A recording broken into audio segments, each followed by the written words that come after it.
Hey, what's up, America? Dooley, Mr. G. Godot here with your weather update. We have that big noreaster that's progged to hit New England this weekend. We have another potential big storm behind that one for next week. We have a big cool down across the nation this weekend as well. We have a big warm up in the Midwest next week, ahead possibly of that next big winter storm. We're going to take a look at all the maps. We're going to talk about snowfall amounts across the Northeast. We're going to talk about the effects of that second big winter storm. That's going to be more of a mid-latitude storm, what we call a Colorado low. That which unfortunately it looks like it's gonna mostly miss me here in Minnesota, so I'm gonna be happy with that. But we are gonna jump into our first set of data here and take a look at our WSV3 map. Shout out to those folks who created this incredible tool, and we are gonna jump into let's put it into motion here, and we're gonna take a look at all the watches and warnings that the National Weather Service has posted for the Northeast. There's also some blizzard warnings in there for parts of the Northeast as well for New England states. So let's jump into where I think some of the biggest impacts of this storm will be felt. So we are looking at the Boston area. We have Rhode Island and Connecticut, Long Island, New York, New Jersey here. Also, we're looking at Maine and New Hampshire and Vermont. These areas here are not gonna really be affected too much by that storm. They actually have been affected more by an Alberta Clipper that's moving across southern Canada. So we have winter weather advisories for some parts in this area, as well as wind chill warnings. And in fact, because of the really strong winds that's going to be associated with this, we're going to look at the weather models, and we'll show you how strong those winds are going to be. There are some winds that could be as high as 70 miles per hour. So we're looking at Boston right here, and Boston is under a blizzard warning. So let's zoom in on the Boston area. As you can see, that blizzard warning is in effect for remember now, to get a blizzard warning, you need winds in excess of 35 miles per hour and heavy snow for 3 hours, I believe, for a period for at least 3 hours.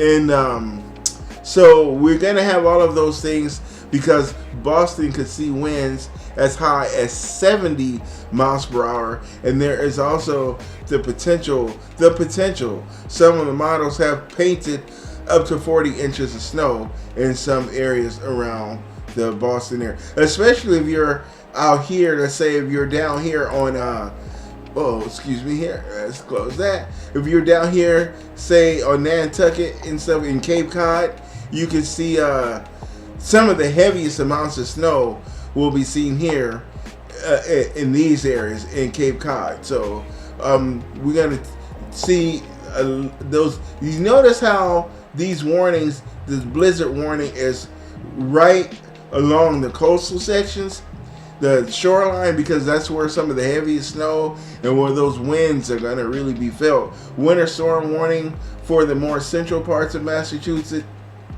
and then winter storm watch for the western sections of Massachusetts.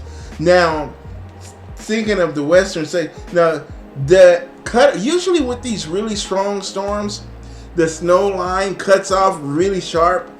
The precipitation is really focused. It's not kind of spread out. This is a really kind of a compact storm. So most of the precipitation isn't going to fall in all of Massachusetts. If you're out in the western areas, you're not going to get as much precipitation as folks along the coast and in the eastern areas of Massachusetts. The same thing can be said for Maine, because what's going to take place as the storm passes these areas here is going to be offshore a pretty good distance. I think if you're any part where it jets out like here, Cape Hatteras here in North Carolina, like these areas here are going to get hit hard. Let's zoom in here, because then take a look at this area here. You see those gale warnings there. Winter weather, we're gonna have winter weather advisories in here, but you see this moisture here. This is that storm as it's offshore and passing to the north there. So you're gonna feel the effects of that storm. So places like that is gonna see a lot of a lot of heavy rain here and snow inland. So we're gonna also look at, there's not much else going on across the nation other than this. You ever notice when there's a big storm, right, in an area, some location is having a really major storm, there's nothing else going on anywhere else? You ever notice that? I think one of the reasons that happens is because the way the upper air pattern is, all of the energy in the atmosphere is being funneled into that one area. So it's very seldom you'll see two big storms in the nation at the same time. You would expect to see maybe one on the west coast and one on the east coast. But the west coast, the beautiful weather, if you look at this map and you see how beautiful the weather is, how mild it is across the west, how it's dry pretty much everywhere, and the rest east, everywhere west of this area here, very nice weather. That nice weather, that ridge, that high pressure that's out the west is responsible for helping to aid the development of this big storm. We're paying, the folks east is paying the cost for the nice weather out west. That's kind of how it goes. So let's jump into our maps now. And let's take a look at the GFS, my favorite map, the GFS. And let's look at, this is where that area of low pressure is right now. This is where it sits, down across the southeast, right off the coast of Florida, off the coast of South Carolina and Georgia. Here, as you can see, let's move ahead here, and I want to show you this here. Now, if you look at this here, these millibars go all the way down to 9. This goes all the way to 982. This is going to do what we call a bomb. It's going to bomb out. It's when the pressure can drop 25 to 30 points in 24 hours. So say you have how this low is going to be,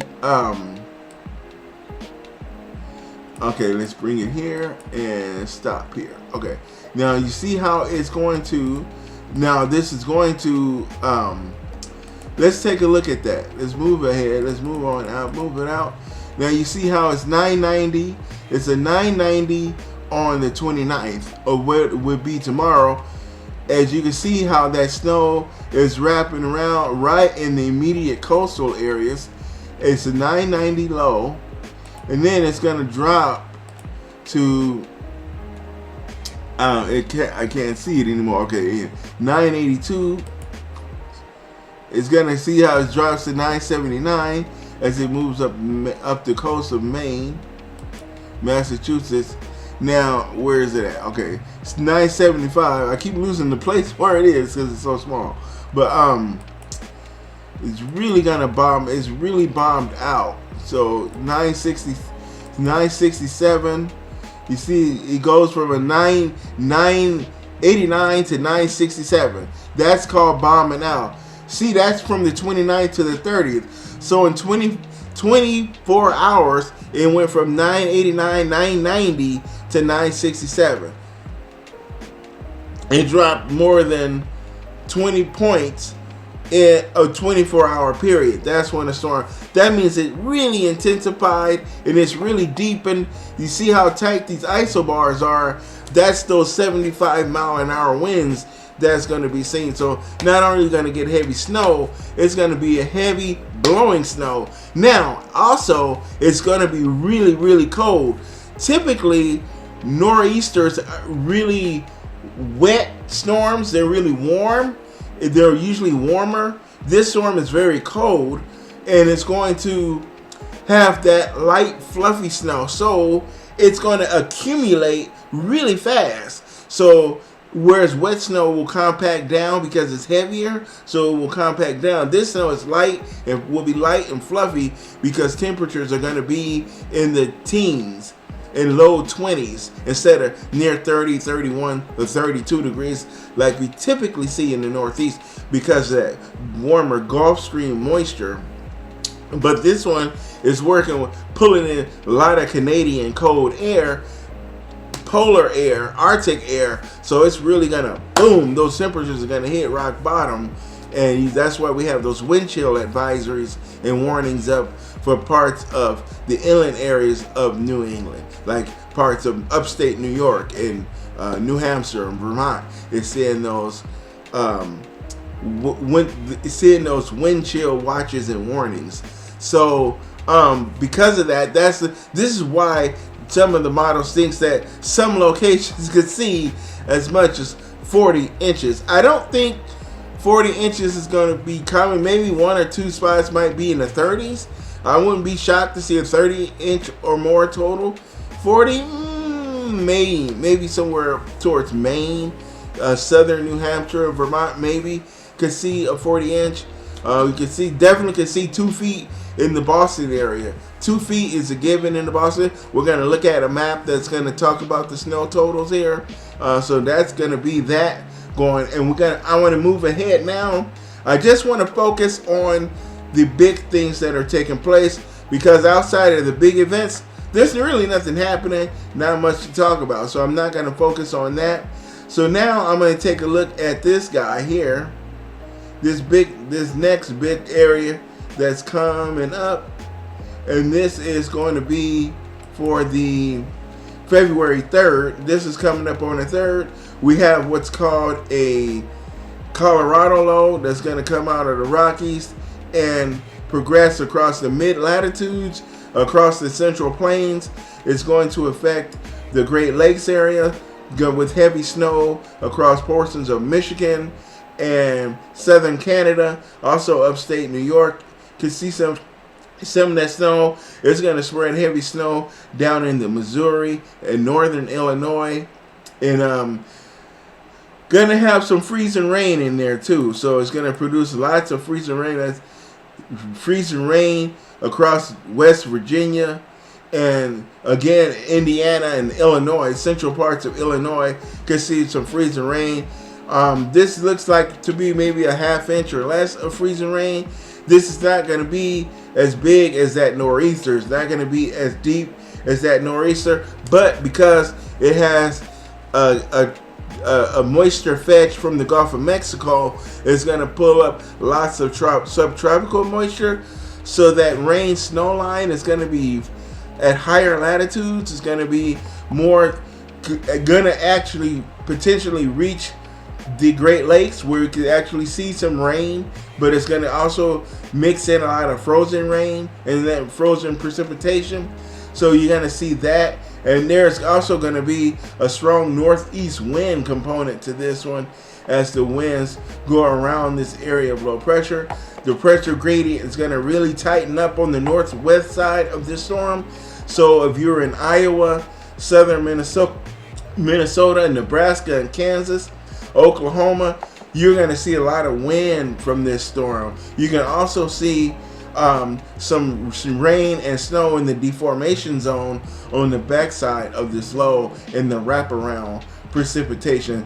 This one's going to have a pretty wide precipitation field, especially on the backside, which is not always the case, but with these stronger storms. But this one will spread light snow through southern Minnesota and South Dakota, as well as Nebraska and Kansas can see some snow, and it can extend all the way back to the Denver area and parts of Colorado and maybe even southern Utah.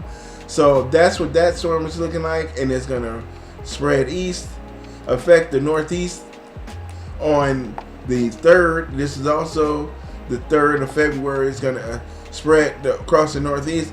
Again, freezing rain across parts of upstate New York, western Pennsylvania, Ohio, central Ohio could see some freezing rain. And then with snow again across southern Canada and Michigan and the western parts of Ohio, northwestern section of Indiana and southern Illinois. Heavy snow again for Arkansas and southeastern Missouri. And then we're going to also see a swath of freezing rain all the way through, all the way from northern Louisiana through Arkansas, Tennessee, Kentucky, Ohio,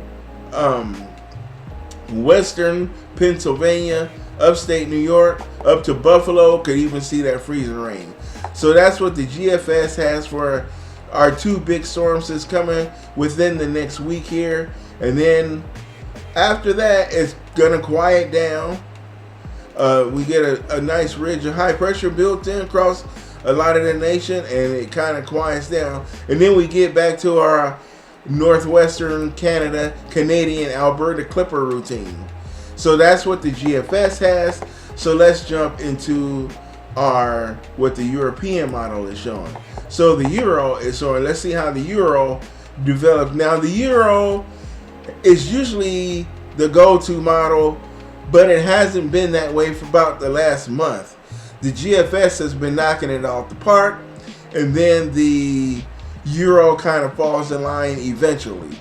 So this is where this storm will be. This is tomorrow for this big storm, and you can see that heavy snow right along the coast, but a lot of it appears to be offshore. According to the European model here, it shows it offshore is a 992 when it's around the mid-Atlantic states.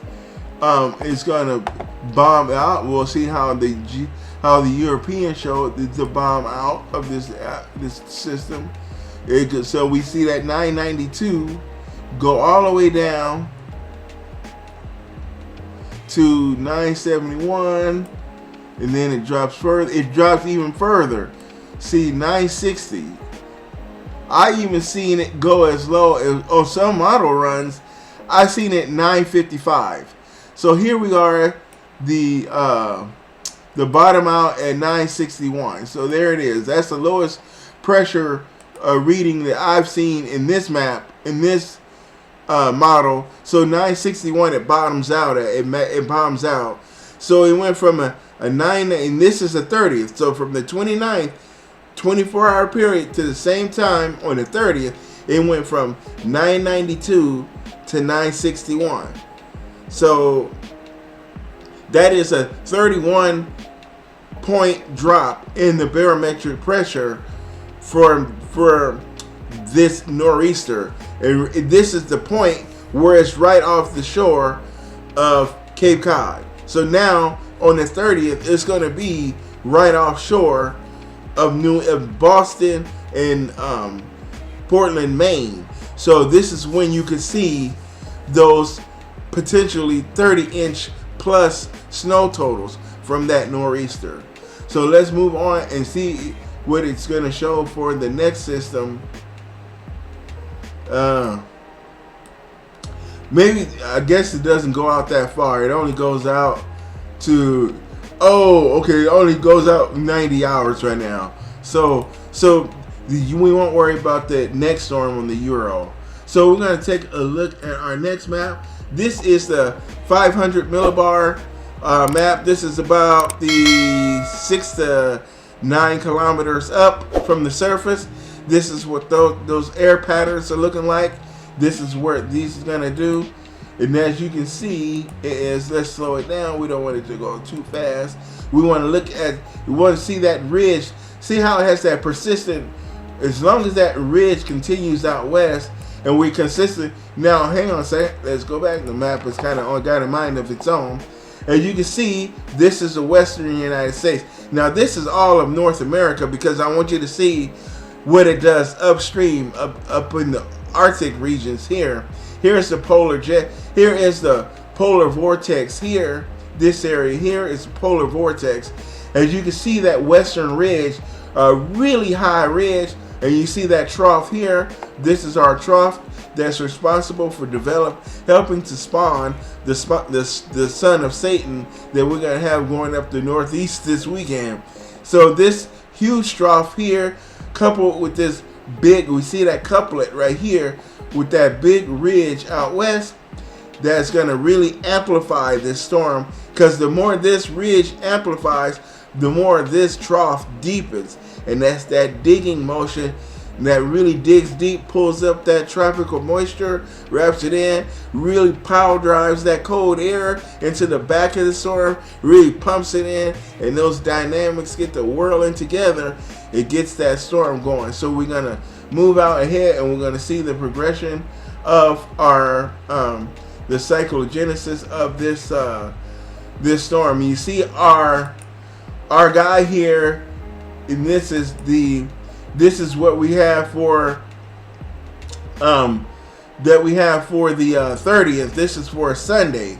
As you can see, our storm now is off the coast of New England. Here's Boston area, and here is Cape Cod.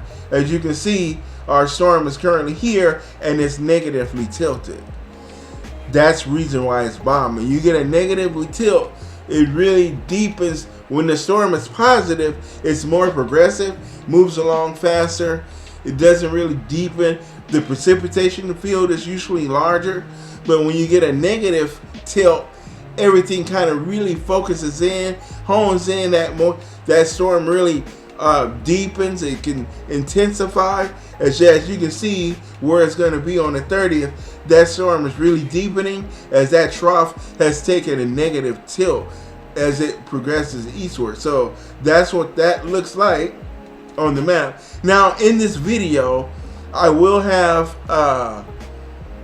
little clippets of explanations of the terms that I use in these videos, so you will know when I say certain words like GFS or the European, or talk about certain models, you'll know what those are and what they mean in certain terms. So, and this is the as you can see, as it starts to move out, now we have a ridge that builds out east.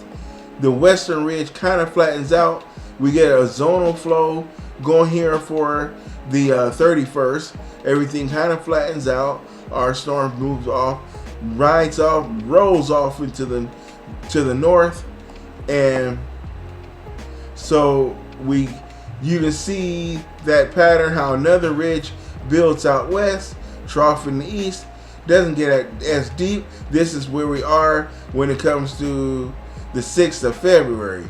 The 6th of February, we get that another ridge in the west, a trough in the east, and it's gonna set up our Alberta Clipper train, our Alberta Clipper conveyor belt of these weak, moisture-starved, low-pressure centers that drop down out of northwestern Canada and usually ride along the Canadian and U.S. border, or the upper Midwest, or the Great Lakes, and they're often responsible for periods of really light snow. It's that dry, fluffy snow that you can get 2, 3, maybe 4 inches, because this stuff is so fluffy, it just piles up. So you can get one of these and get a little bit of snow out of it, but it's that fluffy snow. It's pretty easy to shovel. I'd rather shovel this than that heavy wet snow. We'll start seeing those more towards later in the month of February and March here in the upper Midwest. We'll start to see those wetter storms coming from the mid-latitudes instead of northern Canada. So this is what the GFS, those heights for the North America. So that way you can kind of see as things come from upstream or moves upstream, or look at what comes downstream. So let's take a look at our next map. And our next map is going to deal with the snowfall totals for this weekend in the Northeast. So this is where we're going to move it out to. This is the 30th. As you can see, I'm going to have to get a little closer because it's kind of small for me to see. But you can see those 20-inch snowfall totals here, and this is not even the end. Let's go out to the 31st. That's where we want to move out to. Let's go to the 1st. Let's go out to the 1st. Okay, so now we are at February 1st. At 9 a.m. on February, no, let's say 12 noon. On February 1st, this is where we should be for snowfall totals. And as you can see, block that call. We get we'll have the heaviest snowfall will be here in the Boston area. So you can see Boston is zone 0. You see those 25-inch totals, 30 inches, 33 inches for Boston. 33 inches of snow is forecast for the Boston area. My sister-in-law lives in Revere, I think. So I'm gonna pray for her and that her snowblower works. I think she has a snowblower. I'm gonna pray that it works good for her, that she got her gas in it and she's ready to go. I'm gonna send her a message here and say, I hope you're ready for this snowstorm, girl, because it's coming for you. It's got your name written on it. We're gonna this is unbelievable. At first I had doubts. On my last video, if you go back and look at my last video, you'll see that I doubted kind of, because it looked like it was pushing out to sea. That it was kind of pulling away from the coastline. For the most part, it did move east a little bit, but you know, it does kind of come back in line as it moves up towards the Massachusetts and Maine area. It does kind of move back closer toward the coast, but when in the mid-Atlantic, it's a little bit further out. And this is why I think maybe the effects will be a little bit lessened there, because they'll be won't be so much into those areas of the deepest areas of low pressure. So you can see again, it picks up in the totals in Maine. Here you can see higher totals again. But if you look right around in here, this is where those 30-inch plus totals are. And I think I could even see a 40 in there. So there's a 40-inch snow total in there somewhere. So I can't really identify where that location is. It looks like it's somewhere right on the tip of Rhode Island and Massachusetts. And then we get some more heavy snow down here in New Jersey. We'll see some maybe some 20-inch snow totals here as well in Jersey City. The possibility exists for some heavy snow totals. And then we're gonna go out to February. Do we want to go to the 10th now? Because that other storm is going to occur about the 3rd or 4th. Let's go out to the 4th here. All right, here we are with the 4th. Here is the snow totals for the Great Lakes areas from that other storm that's going to come through about midweek next week. So mid to late week. So that one's going to produce widespread 10 to 15 inches, maybe up to 18 inches of snow. I don't see, you'll see in Canada here, we'll get to those 20-inch plus snow here, you know, for the 4th. And that's where, you know, this storm is going to come up into southern Ontario, Canada, and Montreal here in Quebec. So we'll start to see that heavy snow from the next system. That's coming from the mid-latitude Colorado low. And I'm gonna put in the video, I'm gonna have some text here for what a Colorado low is, because you'll hear me say it a lot. And here is our actually first I want to look at the AO. So this is what the actually we want to look at it on this one. Here's what the European model is showing for our teleconnections. Now our teleconnections, this is when we determine in a weather forecast, we could see what's going on, but this is it being translated out into the real world. instead of, okay, like you have El Nino and La Nina. We gotta get a La Nina. Okay, it's La Nina. Just because La Nina has started doesn't mean you'll see the effects of La Nina right away.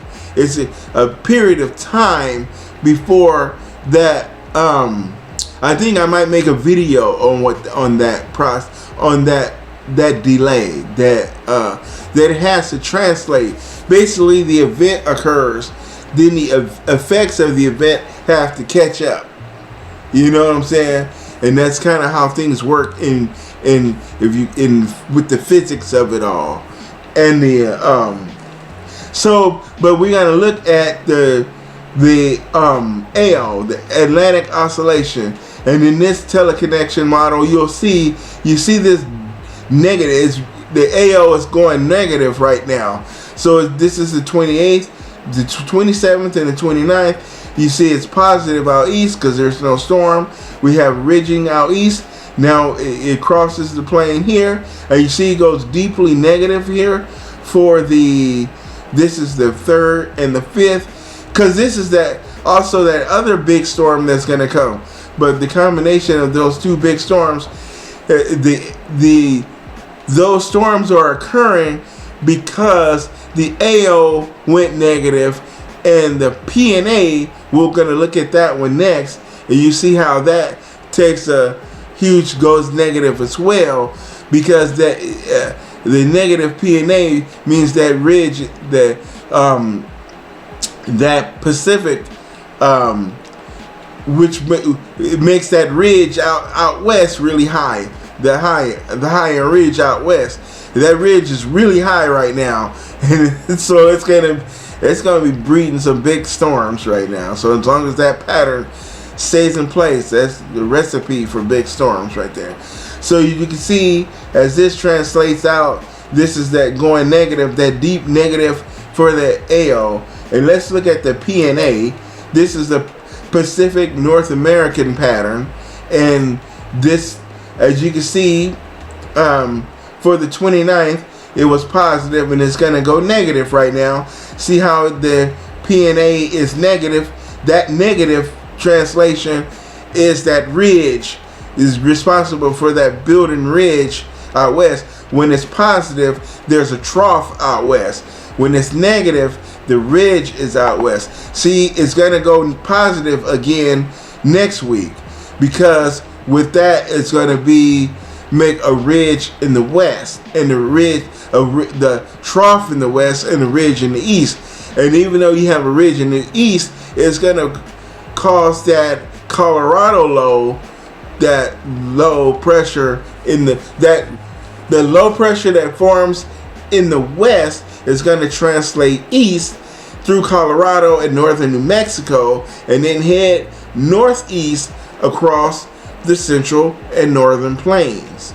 It's going to move into the Ohio Valley, and the Ohio Valley is going to deepen in the Great Lakes area, produce heavy snow across Michigan, southern Ontario, upstate New York, western Pennsylvania.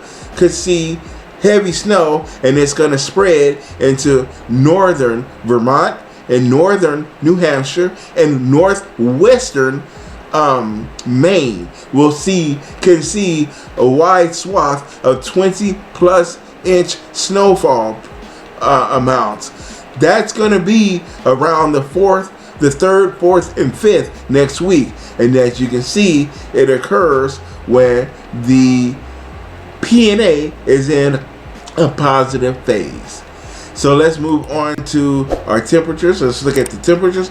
We're going to look at that warm up in the Midwest. Big warm up coming in the Midwest. All right. And then, as you can see, as far as today is concerned, it is going to be, okay. Hang on a second. These are overnight lows. We want the daytime highs. We see that in the teens for the upper Midwest. You see that cold air that's been in place all winter up here, at least since mid-December, when we had tornadoes in Minnesota. I mean, go figure. But you can see that cold air, and you see it starting to warm here in the high plains.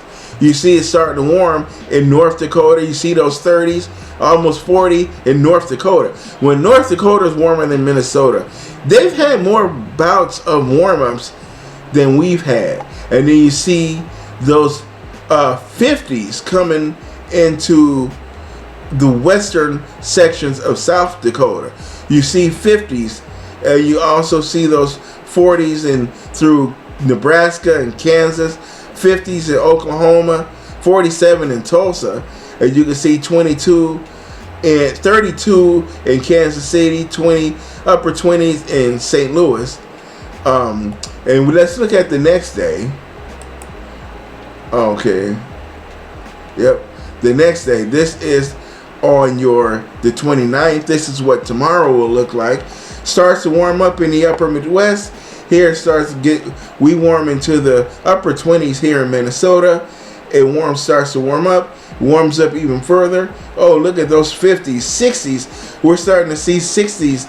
We see 70s in Texas, and we're starting to see 60s make it all the way into Oklahoma and Kansas. Nebraska starts to see 60s. It continues to warm up. It even warms even more. 50s. We're almost seeing 60 in parts of South Dakota. We see it cools off a little bit more. Whenever you see these fluctuations here in Minnesota and Wisconsin, it usually means an Alberta clipper is passing here in southern Canada somewhere. And when that passes by, those winds change back to the northwest, so it cools off again. So it's going to fluctuate, but we will see those warmer temperatures. There's those 30s. Now we finally reached the 30s here in the upper Midwest. You see 30s start to come in across the Great Lakes. You start to see those 50s, almost 60. You actually start to see 60s in the North and South Dakotas. And this is for January 31st. Now, this warming is taking place because that ridge is starting to slide east. That ridge is starting to move east, and you'll start to see temperatures come down in the west because a trough starts to build in the western states. But you have that ridge that builds out east as it moves east. And we're going to move on now. And now we're on the 31st. We're going to look at the 1st. This is what your Monday looks like, or Tuesday looks like. See, you can see that trough now starting to take place. It starts to cool down now in the Dakotas. They fall back into the 20s, but you see it warm out east. Now you start to see it warm in Pennsylvania, New York, Michigan. You start to really see those 50s start moving into Ohio, Indiana, Illinois. We'll start to see temperatures approach 50 and above. That's because that ridge now is moving east. And with the trough out here now, starts troughing out west. Let's look at what Wednesday look like. Your Wednesday, that trough builds in the west. As you can see, Minnesota, if you're right here in the central part, you kind of like get influenced by both the ridge and the trough frequently.